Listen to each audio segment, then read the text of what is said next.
Good evening, and thank you very much for being here. We wanted to introduce our new Republican leadership team. Wanted to thank everyone, first of all, for your patience. We recognize that this afternoon has been somewhat busy in terms of both our leadership elections as well as the Democrat leadership elections, as well as some of the floor activity today. For those of you who may not know me, I'm State Representative Bryan Cutler from the 100th Legislative District in Southern Lancaster County. And I'm joined, and I'll run through everybody here, Chairman of the Appropriations Committee, Stan Saylor, and our wonderful new policy chairman, Donna Oberlander, Speaker Mike Turzai, Kurt Masser, our administrator, the new whip, Carrie Benninghoff, our caucus chair, Marcy Topol, and the new member, Mike Reese, which is our secretary. And we just wanted to come out, give everybody a chance to meet everybody, say that we look forward to working with everyone in the new legislative session. Once again, the voters have returned divided government to Harrisburg. Governor Wolf won re-election, but they also returned strong majorities to Harrisburg, both in the House and the Senate. And I think as we look forward to the next session, I think it's all of our goals to make sure that we work with each other to find the solutions that the citizens of the Commonwealth are looking for. And with that, I'll turn it over to Speaker Turzai. We're very honored that Bryan Cutler has been elected to be the majority leader for our caucus. We're returning for the 5th consecutive session in the majority, and we're very proud of the effort that our team had in the election all across the Commonwealth of Pennsylvania.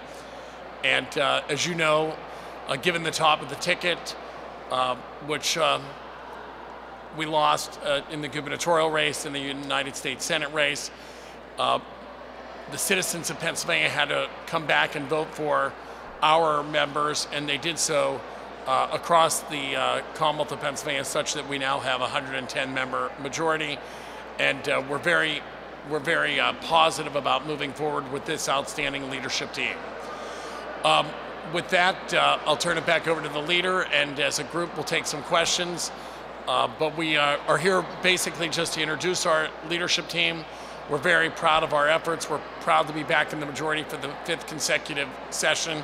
And with that, let me turn it over to Bryan, and we'll take questions.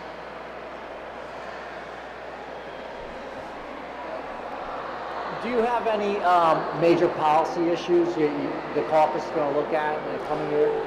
Well, I think you have to recognize, first of all, we have a lot of new members on both sides of the aisle, but I think a lot of the unfinished business from last session will probably bubble to the top. As normally happens at the end of any session, there's always some bills that are unfinished. I think when you look at the career and technical package that got very close to being signed into law last session, and the idea of job skills, particularly when unemployment is near record lows, and the demand for jobs, particularly those in the skilled trades, is at an all-time high. I think we need to do a better job of highlighting those opportunities and matching our resources to that, so I expect that package to come up again. I also think the regulatory reform that both Representative Oberlander and Benninghoff and many of the other members of our caucus worked on, that's something that I heard continually from businesses, was the regulatory environment, particularly where I live, right on the border with Maryland. Literally folks can go 100 yards into Maryland and get a permit in 90 days, and they might have to wait a year or two here. We are competing with them. We need to be competitive with them, and I think those are two good areas where we could improve both our workforce and our competitiveness from a business standpoint. Since you lost a lot of seats in the Southeast, how will that change your caucus and how you conduct business going forward? Well, I think when you look at many of the seats, I think that was a direct result of just straight ticket voting at both sides, both on the right side of the map down in the Southeast, as well as the seats, some of the seats that we picked up. I talked to Representative Barbin. He felt that was, while we had a great candidate, he felt that the tides that he was swimming against was very tough, because that was a very pro-Trump area, and this election was certainly that had that undercurrent to it. I think in terms of dynamics, I think it just means that we have a little bit smaller group of folks to find those 102 votes in, but I'm confident that we can still do it. I couldn't hear you. Caucus more conservative. Yeah, I think both caucuses went a little bit, ours went a little bit more to the right and theirs went a little bit more to the left, but I still think we can find some good solutions. Yeah, Charlie. Does the majority of the majority rule apply in all situations with you? No, I think ideally, we need to find, both as a leadership team and as a caucus, we need to find what we can support, and that's going to be the ultimate goal.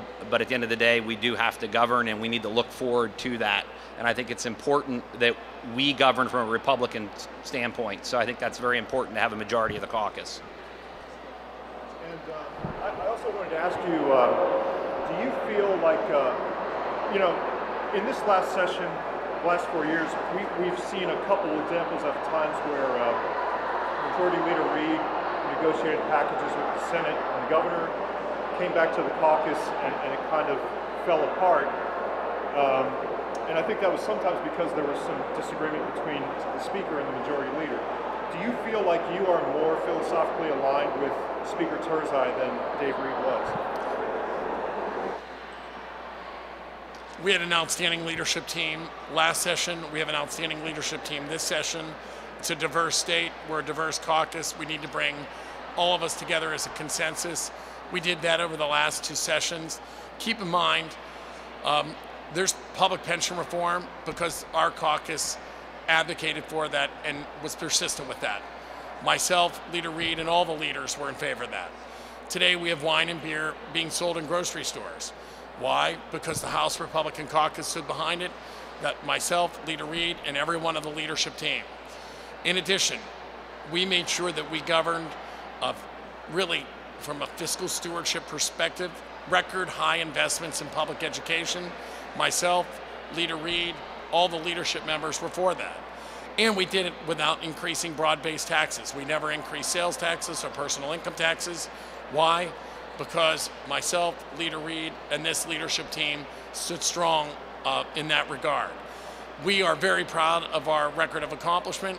We can believe we're going to continue to do great things for the Commonwealth of Pennsylvania, and we are very excited to be behind Bryan Cutler as our majority leader and this leadership team.